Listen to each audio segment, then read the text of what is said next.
Oi, tudo certo? Então, eu sou a Bianca. Bem-vindos à palestra onde a gente vai falar sobre game design e sobre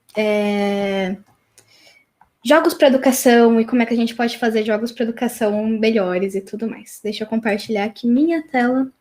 A gente vai ter uma apresentação mais ou menos diferente. Então, acho que minha tela está compartilhando aqui bonitinha. Quem sou eu, né? Minha bela palestra aqui no Miro, que acho muito mais fácil de organizar, tá? Eu sou game designer.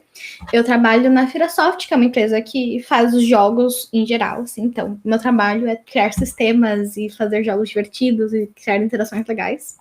Eu sou organizadora da Women Game Jam, que é uma game jam focada em públicos marginalizados. Então, a gente acolhe mulheres e cis, trans, pessoas não binárias. E a gente também tem um evento irmão, que é o eGame Jam, que é focado no público transmasculino, tanto não binárias quanto pessoas trans masculinas, tal. Então, adoro inclusão. Eu adoro pesquisar sobre acessibilidade, inclusão, educação. Eu quero sempre... Meu lema é que todo mundo pode jogar. Então, estou sempre buscando novas formas de trazer todo mundo para esse mundo que é da jogatina. Eu tô sempre em eventos e palestrando por aí, então se você for da área, você provavelmente vai me ver várias vezes em vários lugares. E eu adoro coisinhas fofinhas e brilhantes, isso faz parte da minha personalidade, então eu acho extremamente relevante. O que a gente vai falar aqui hoje? A gente vai falar sobre jogos para educação, jogos educativos, uma parte um pouquinho mais semântica. A gente vai discutir como os jogos são tipicamente pensados, como é a grande maioria dos jogos educativos, ou como as pessoas acham mais fácil de fazer. As vantagens e desvantagens de fazer esse método e outros, e o que a gente pode fazer. A gente vai falar do balanceamento ideal entre educação e diversão. Tipo, existe isso. Um jogo educativo pode ser divertido ou não, ou tem que ser extremamente educativo. Vamos conversar sobre que tipos de jogos podem ser utilizados para ensinar. Então, é só o jogo feito para ensinar que pode ser usado? Vamos descobrir. E a gente vai ver como é que a gente cria mecânicas significativas para jogos pensados para educação ou não. Então, a gente começa aqui nessa parte um pouco mais semântica. Existe alguma diferença entre jogos para educação e jogos educativos? Teoricamente, não. Mas para essa palestra, a gente vai fazer uma pequena variação semântica. Quando eu falo de jogos para educação, eu tô falando de jogos que não necessariamente foram feitos para serem educativos. Pode ser que tenham jogos de entretenimento que são usados dentro da educação, pode ser que tenham jogos de tabuleiro, pode ser que tenham brincadeiras que são usadas para educação. E quando eu falo de jogos educativos, eu tô falando de jogos que foram pensados para passar algo, seja um jogo de treinamento ou qualquer coisa assim. Então, tipo, tem uma nuvenzinha assim de palavras que quem trabalha com jogos deve conhecer várias delas, mas basicamente é tudo uma grande questão de semântica. E, tipo, os jogos para educação, jogos educativos, pode entrar nessa série de palavras. É um serials game, é um jogo de propostas alternativas, existem várias coisinhas assim, mas hoje a gente vai se assentar na parte de jogos para educação, jogos educativos. E é muito importante a gente pontuar a diferença disso para gamificação. Então, a gente não vai falar sobre gamificação nessa palestra. Essa é uma outra palestra de outros eventos. Aqui a gente vai falar sobre jogos de propósito alternativo, jogos para educação. E por que é diferente de gamificação, né? Qual é a diferença das duas coisas? Quando a gente está falando de jogos educativos, a gente está falando de um sistema, a gente está falando de jogo, não necessariamente jogo digital, pode ser um jogo de tabuleiro, pode ser até uma brincadeira, se a gente for entrar em semânticas de jogos, mas eu quero um sistema pensado para ser um jogo, algo que eu vou olhar e vou falar assim, isso aqui é um jogo, isso aqui é um sistema fechado, isso aqui cabe dentro da definição de jogo. E gamificação é você pegar mecânicas de jogo e aplicar em situações do mundo real. Então, a mecânica é você fazer um esqueminha de carimbos na sua aula, por exemplo, para você ver quem faz mais coisas, quem entrega mais atividades e estimular os alunos. E não é isso que a gente quer falar hoje, a gente quer falar sobre como é que você cria sistemas que vão ajudar ou não dentro do intuito de ensinar pessoas a fazerem coisas. Então, tipo, quem manja de gamificação já deve ter ouvido falar, quem estuda um pouco mais de game design também. Mas tentei essas 3 palavrinhas aqui que são um ponto principal, especialmente falando de gamificação. Em gamificação tem um sistema um pouquinho meio antiquado, assim, que não serve para tudo, que é Points, Badges and Leaderboard, ou pontos, insígnias e placares, que são sistemas baseados nessas 3 coisinhas, assim. Então, é meio que um ponto base. Sistemas de gamificação menos personalizados, mais básicos e às vezes mais ultrapassados vão fazer o quê? Eles vão se resumir a criar um ambiente de pontos, insígnias e placares para seja lá qual for a situação. Então, se é se você está fazendo uma gamificação desse tipo dentro de sala de aula, por exemplo, você vai dar pontos para os alunos que entregarem as lições. Depois que um aluno tiver 10 pontos, ele vai trocar por uma insígnia, algum símbolo de que ele completou aquela tarefa. E esse símbolo vai ser colocado num placar e no fim do semestre, quem tiver mais pontos nesse placar vai ganhar uma caixa de chocolate, por exemplo. Esse é um tipo de gamificação que as pessoas usam. É ideal? Não é? É uma questão para outro rolê. Mas muitos jogos de educação, muitos jogos que são feitos educativos mesmo, usam um sistema muito parecido. Então, tipo, tanto é que às vezes você pensa assim, em jogo educativo, você pode ser criança, adulto, pode estar sendo treinado ou não, você vai pensar assim, vai ser chato.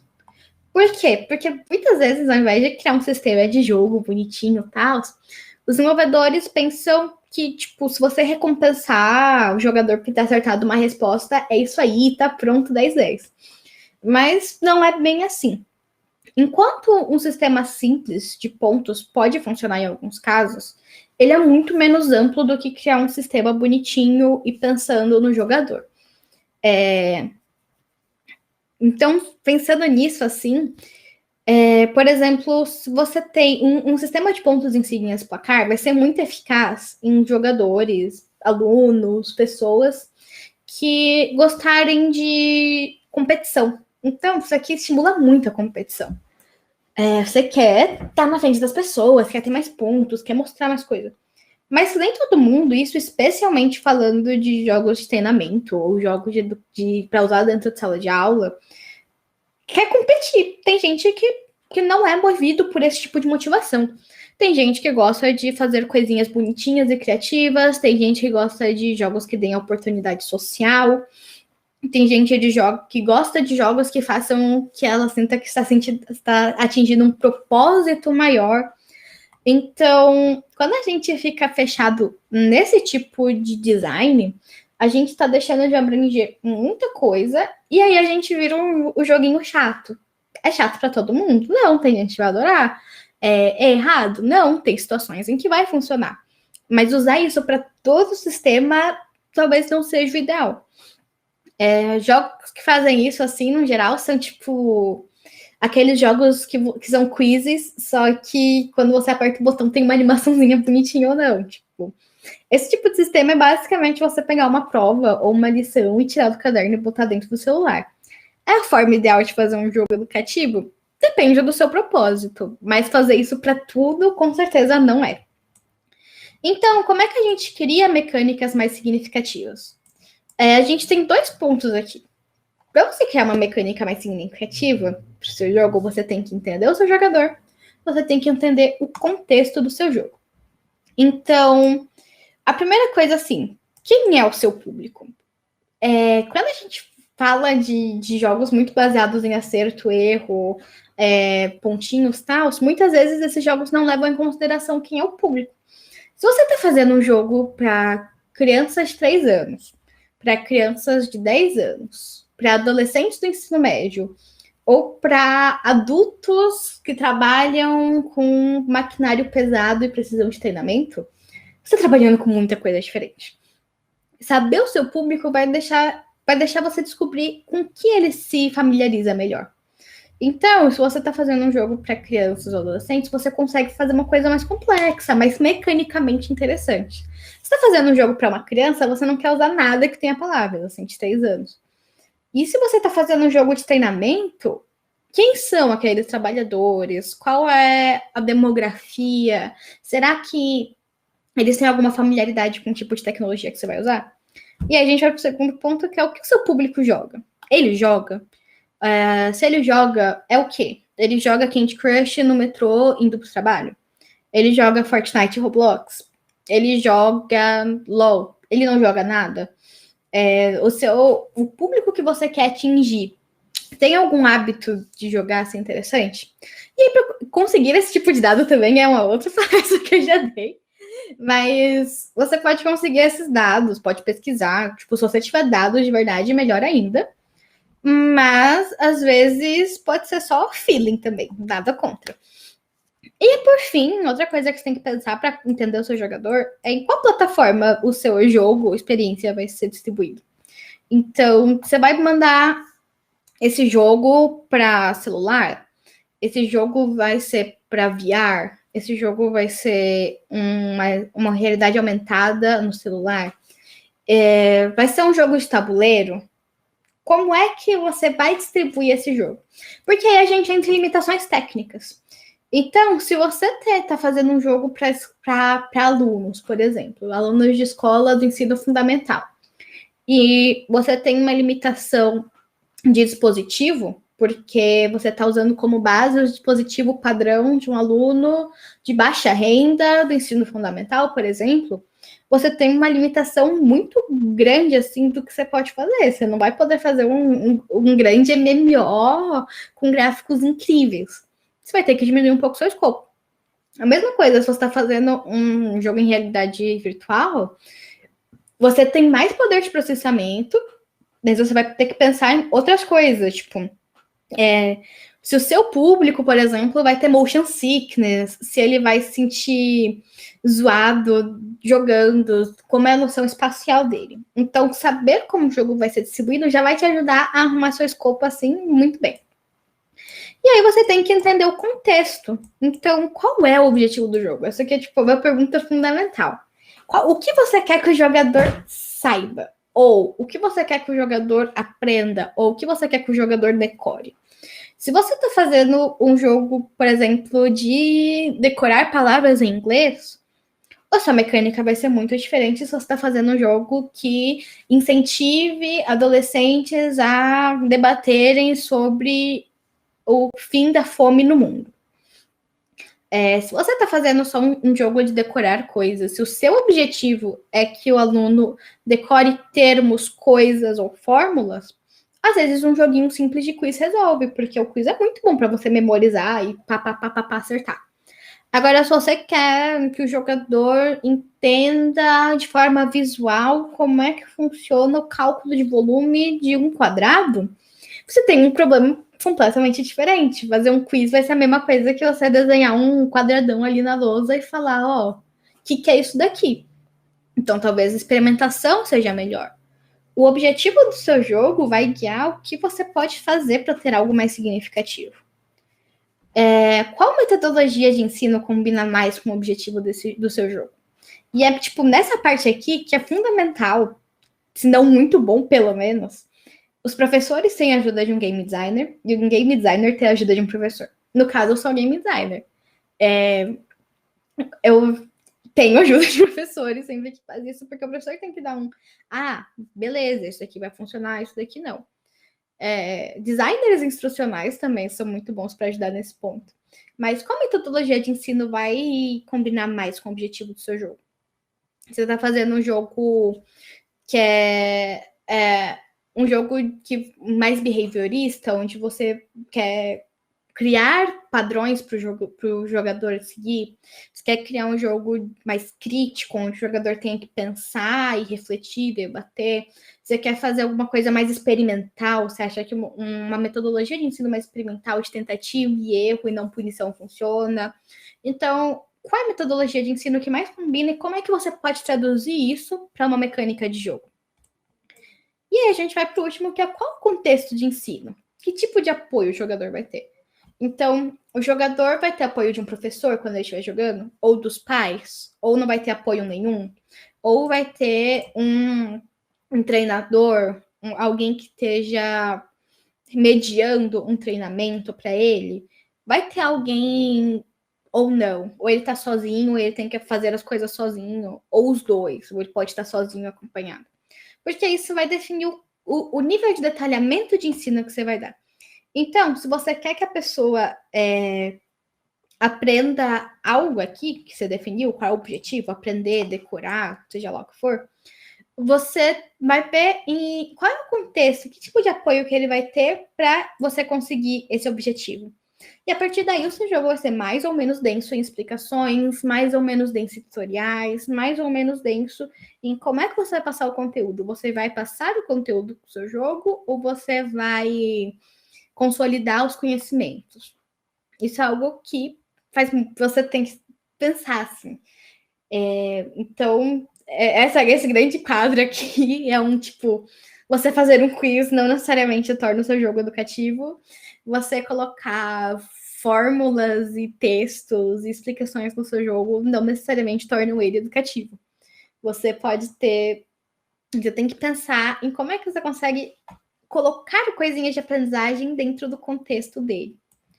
E aí, pensando em tudo isso, você pode criar mecânicas que fazem sentido.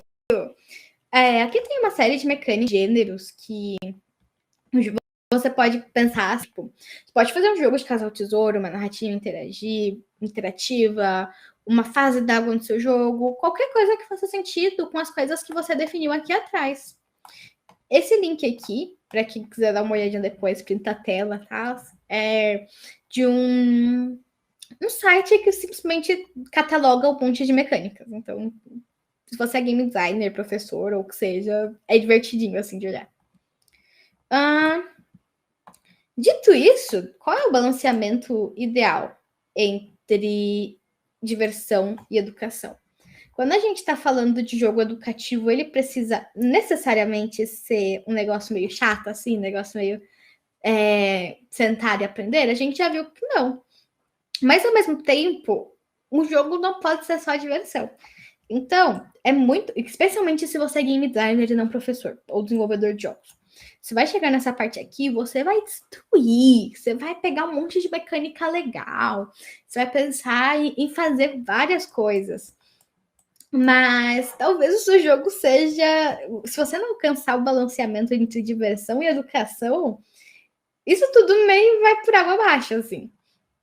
Então, não faz sentido você ter um jogo que é muito divertido se ele não atingir o objetivo que você definiu aqui. E, ao mesmo tempo, se você quer engajar um aluno ou uma pessoa que seja em treinamento, você não quer que seja chato, não quer que seja só mais uma atividade. Então, o ideal é sempre pensar assim, eu tô passando o que eu me propus a passar? Essa informação tá muito maçante? Ela tá divertida de ver?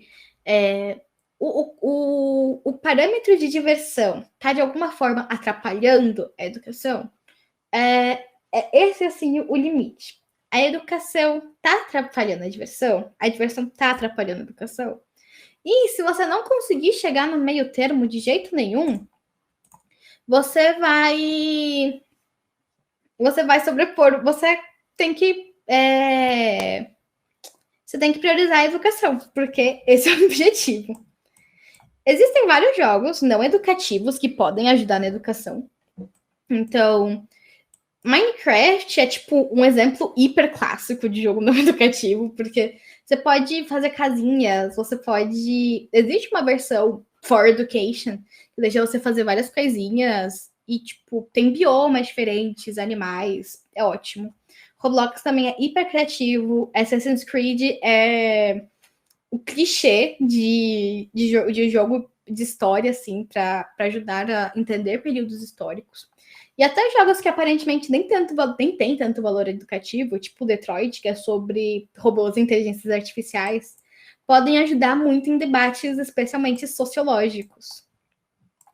E assim, é isso.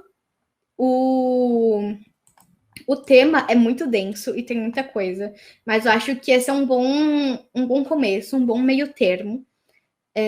Se você tiver alguma dúvida, quiser conversar comigo, quiser mandar qualquer coisa, aqui tá meu Twitter, meu e-mail, fique à vontade para entrar em contato de qualquer forma. E assim, eu espero que a gente esteja em direção ao mundo que faça jogos mais acessíveis e jogos educativos com mais propósito e mais divertidos. Então, é meio que isso, assim. Espero que tenham gostado, que tenha sido uma experiência bacana, uma experiência divertida. E qualquer coisa é só me gritar em qualquer rede por ali.